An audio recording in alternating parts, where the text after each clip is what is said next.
and welcome to the news on NTA International. I am Comfort Fashion and my sign language interpreter is Courage Ogerieki. Let's begin with the headlines. Christians climax Christmas celebration as correspondent highlights significance of Boxing Day. The first batch of pilgrims arrive Jerusalem. Plus, federal government describes allegation by Niger Republic military leader as baseless.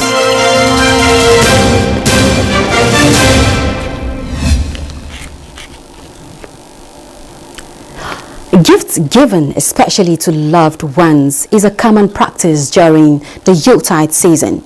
But how often do we reach out to others, particularly needy? Today, Boxing Day is celebrated globally. And Omenka Amarachuku explores the significance of this day to the socio-economic development of the nation. Boxing Day, celebrated annually on December 26th, has a rich historic background and is observed in many countries worldwide. Although its origin are unclear, some believe it commemorates the gift presented to Jesus Christ by the three wise men. Traditionally, it is a day for exchanging gifts, especially with the less privileged. This is the season for us to care for one another, bear one another's burden, and encourage each other. And at this time, we need to share whatever God has given us to our neighbors, especially the vulnerable. Make effort to remember someone, maybe your next door neighbor that is in need. Ensure that you reach out to them. To come and worship Lord and give him the gift. That is what we are here for to do. Boxing Day is also known by different names in various countries.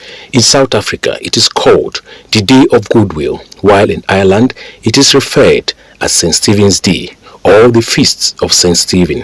Although practices vary by location and common activities include shopping, charitable giving.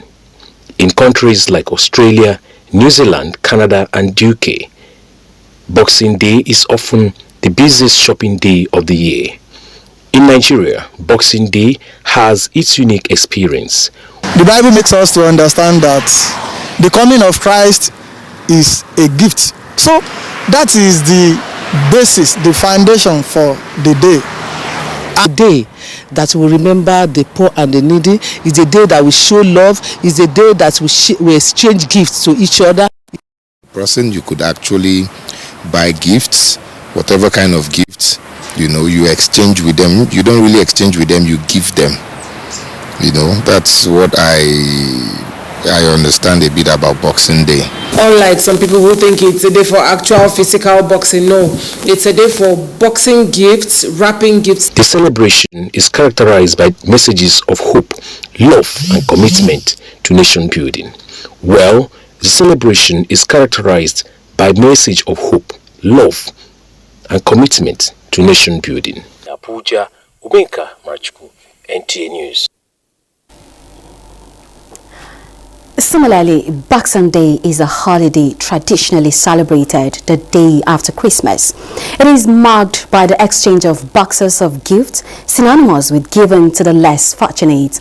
In this report, Ifeoma Jinta explores the significance of the day and what some residents of the Federal Capital Territory.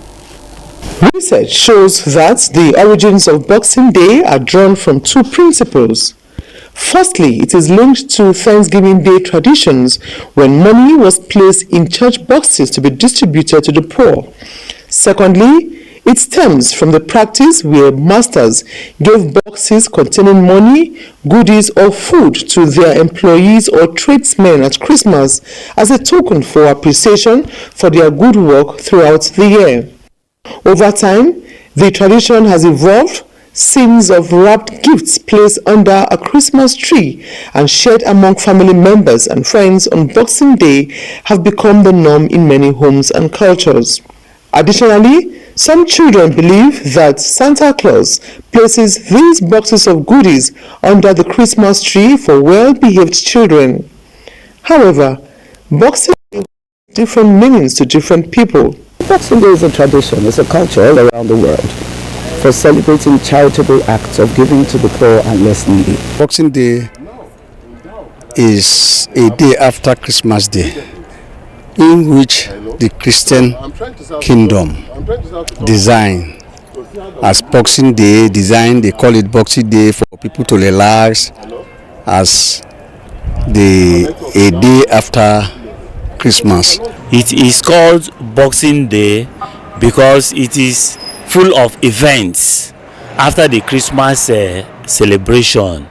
So it's not for physical boxing, it's like a day of interaction. A day that those people that do boxing used to, maybe the day they are being celebrated, and usually the day, maybe I have never attended it. Sure.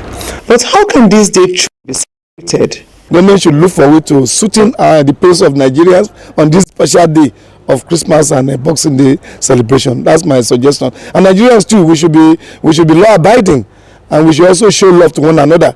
At first glance, the term Boxing Day might bring to mind our combat sports involving fists or a time for throwing punches. However, that is not the case. The true essence of Boxing Day is to show love, give generously no matter how small, and make a meaningful difference as emphasized by the clergy. Ifoma Ojinta, NTA News. Moving on, the Chief of the Air Staff, Air Marshal Hassan Abubakar, has described NAF personnel as a shield that protects the vulnerable and the force that stands between chaos and stability. This was at a combined operational tour with a launch at the NAF base Maiduguri to celebrate the season, acknowledging the personnel's sacrifices and reinforce the NAF's commitment to national security.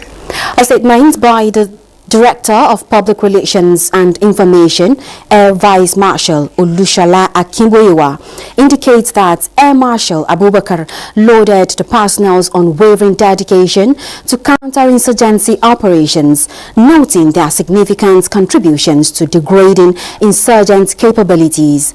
A tour of facilities highlighted strides in readiness and welfare initiatives, reflecting the NAF's continuous commitment to operational excellence. In his address at a Doba, which dovetailed into the Christmas luncheon, Air Marshal Abubakar praised the personnel for their resilience, particularly in spending the festive season away from their families, and paid tribute to heroes, assuring the gathering their sacrifices would never be forgotten.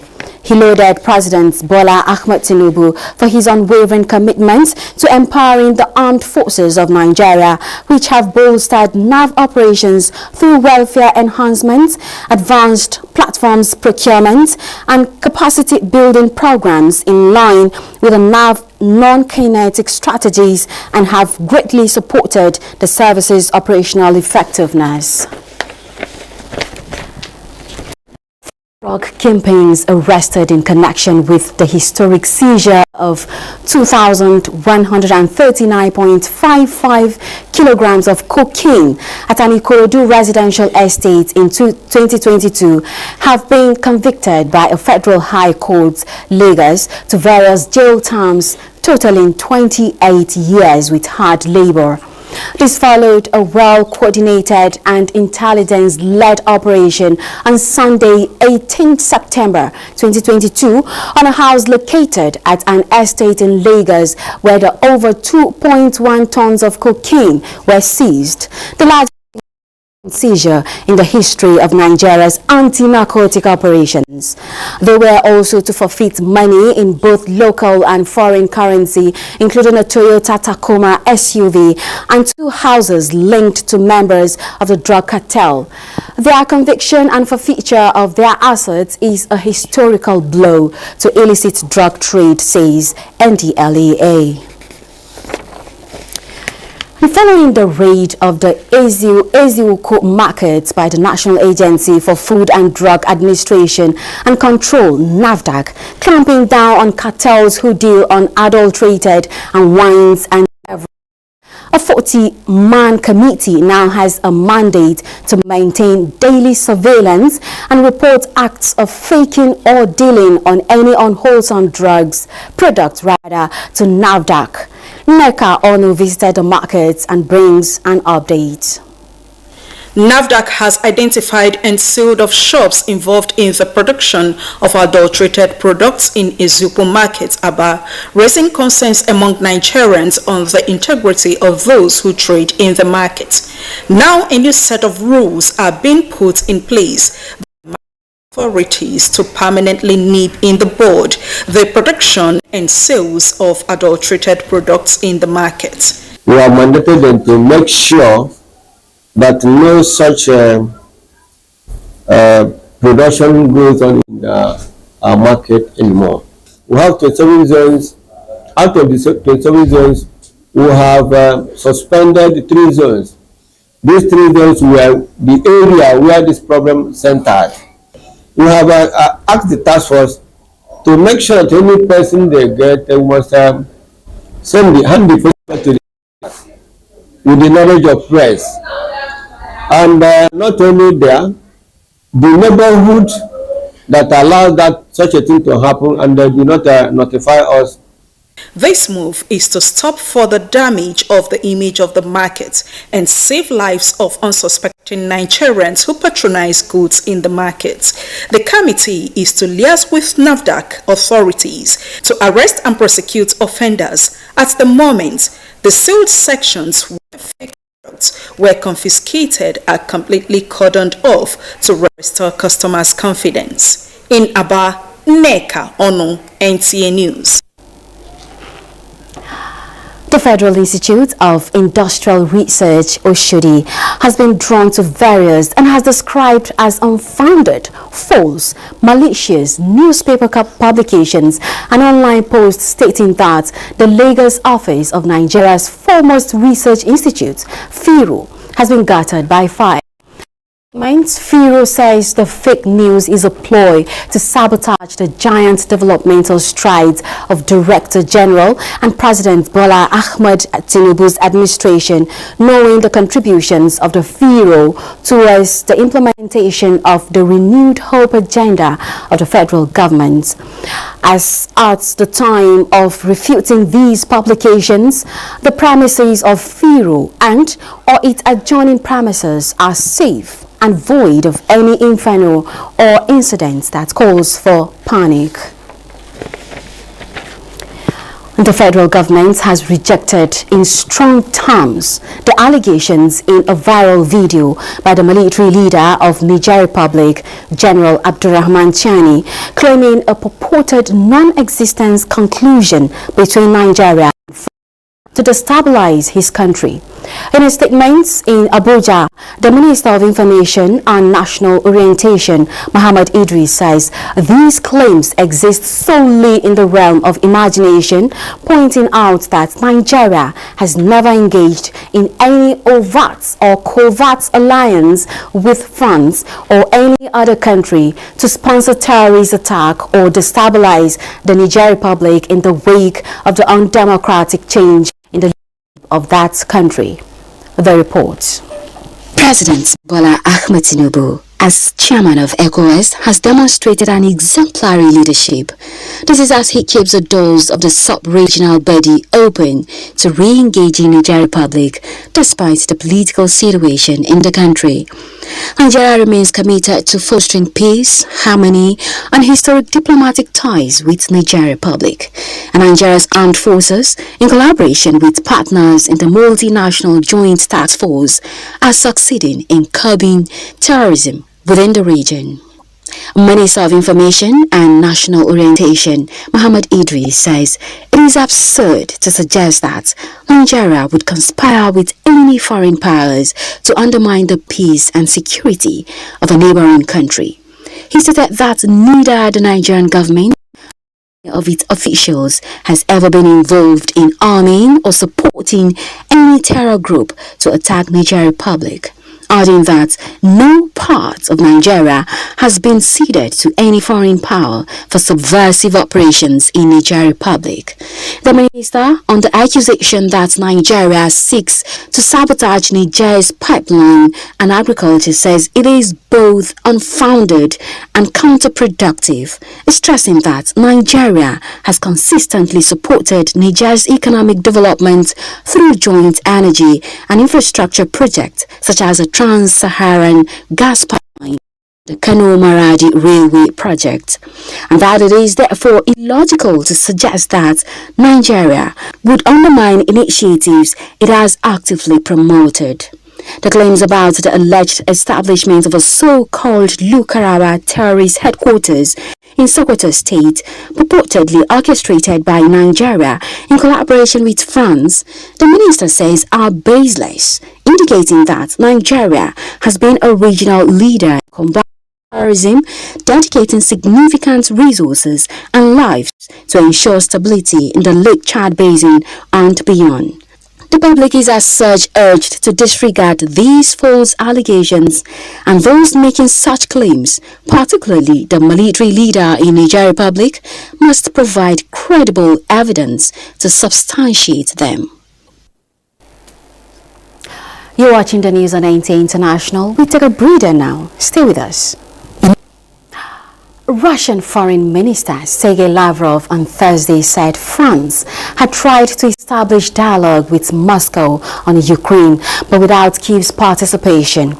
Although Paris dismissed the claim, referring to it as an intemperate. Western countries have called for a united front in support for Ukraine and have constantly said that no decisions could be taken without Ukraine's agreement. As France has reiterated since the beginning of the war, it is up to Ukraine, the aggressed country, to define the time and conditions under which they wish to enter into a negotiation process. And after nearly 3 years of conflict, the possibility of peace talks is being discussed as U.S. President-elect Donald Trump prepares to assume office next month. Has repeatedly stated he will aim to bring the fighting to an end without explaining exactly how. And Indonesia marks 20 years of the Indian Ocean tsunami, where more than 220,000 people across Asia died. Uche Ugochukwu reports on the various activities to remember the 2004 disaster. More than 200,000 people across Asia died 2 decades ago when a tsunami hit coastlands around the Indian Ocean in one of the world's worst natural disasters. Tearful mourners prayed and lit candles at ceremonies across Asia to remember victims. A 9.1 magnitude earthquake off Indonesia's western tip on December 26, 2004 generated a series of waves as high as 30 meters that battered the coastline of 14 countries from Indonesia to Somalia. In Indonesia's Aceh province, where more than 100,000 people were killed, a siren rang out at the Beit Rahman Grand Mosque to kick off a series of memorials around the region, including in Sri Lanka, India and Thailand, which the tsunami hit hours later. The victims included many foreign tourists celebrating Christmas on the region's sun-kissed beaches, bringing the tragedy into homes around the globe. In Thailand, where half of the more than 5,000 dead were foreign tourists, commemorations included tearful relatives laying flowers and bricks at a wave-shaped wall in Banankam, its worst-hit village. Sri Lanka's Ocean Queen Express train comes to a stop in the coastal village of Paralia, marking the moment 20 years ago when the deadly ocean tsunami struck the train, killing 1,000 people on board. The train became a symbol of the deadliest natural disaster to hit the South Asian nation in living memory. Hundreds of fishermen in Indonesia's Aceh province also held a traditional Kanturu Laut ritual to mark the anniversary. Uche Ugochukwu, NTA. And Uche Ugochukwu still reports on 50 tons of European Union humanitarian aid for Syria, which has arrived in Turkey for onward distribution. The report. 50 tons of health supplies from the European Union stockpiles have reached Turkey for distribution by the World Health Organization. Means the WHO will always try to provide the most efficient and efficacious way to support Syrians wherever they were living before the 8th of December, wherever they are living now, and wherever they are planning to live later.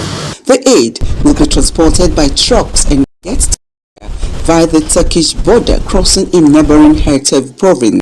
Humanitarian supplies will be distributed to the health facilities and to the doctors in Syria according to the humanitarian principles. So the whole Syria will benefit, Idlib and Aleppo in particular, these two governorates, and in accordance to the principle of neutrality, impartiality, with intention to do not discriminate anybody, and most important, to bring some humanity on the table.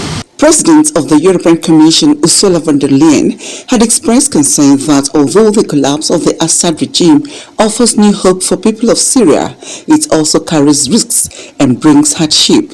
This necessitated increased EU's humanitarian funding for 2024 to more than 160 million euros, as well as the launch of a humanitarian air bridge carrying vital supplies such as food, medicines and shelter items.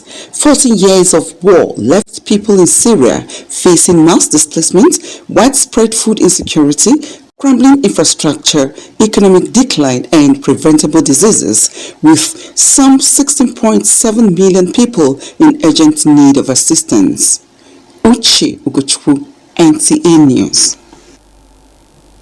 Moving on, in his quest to better the lives of Nigerians, President Bola Ahmed Tinubu, through agencies saddled with the responsibilities of actualizing his administration's renewed hope drive, such as the National Agency for the Great Green Wall, donated rice palliative to women in Toto local government area of Nasarawa State.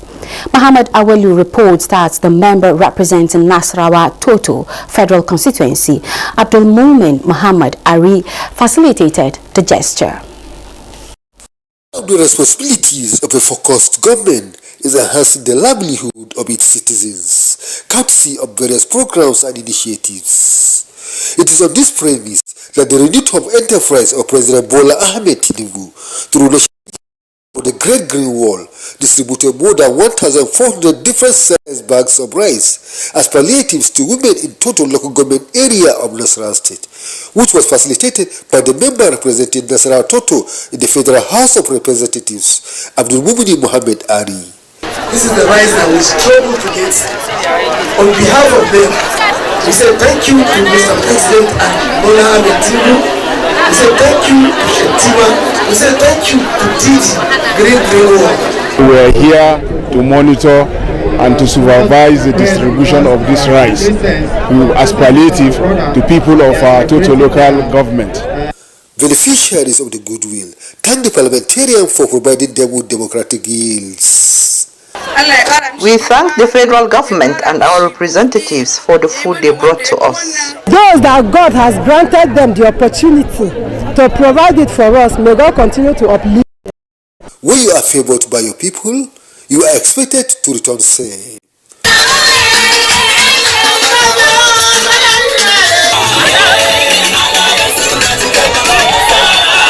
From Kefi, Muhammad Awalu, NTA News. The federal government, through the National Senior Citizen Center, rolled out a series of initiatives to enhance the well-being and quality of life of older persons in Nigeria.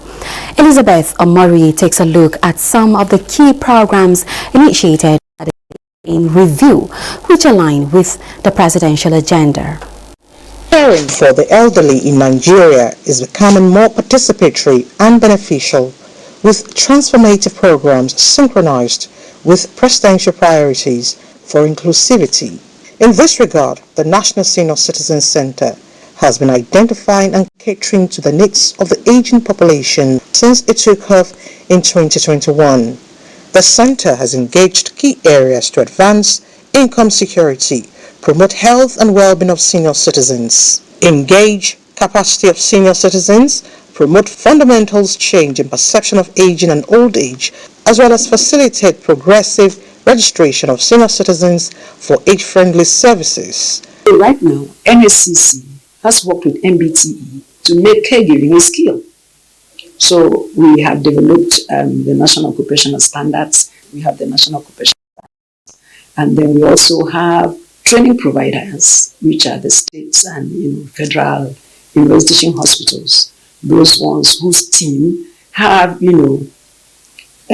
accepted to undergo the training for their quality assurance assessor certification. These initiatives cover 6 priority areas of the Renewed Hope Agenda, aimed at fostering long-term systemic changes that support senior citizens' dignity, independence, and continued contribution to society. We thank NSCC for what they are doing in our lives, particularly we women, the elders, the widows, and the fatherless. We say thank you. Other intergenerational initiatives include the formation of multi-purpose cooperatives, unveiling of broadcast veterans and goodwill ambassadors, indigenous crafts and skills empowerment program, and elder justice. And another area pillar program that has to do with care is a healthy aging program that also has as its components distribution of assistive devices to ensure that our older persons have enabling and supportive environment where their functional capacities need such support. The NSCC has also partnered the traditional institution, faith-based organizations, and other agencies to accelerate federal government's programs. Funding challenge is one, because about now we should have had zonal offices. We don't have not one zonal office because we don't have that funding capacity. For the year 2025, the DG NSCC says more strategic partnerships and engagements should be expected. Elizabeth Omori, NTA News. And coming up next is a check on Friday's weather prospects for Nigeria and other cities around the world.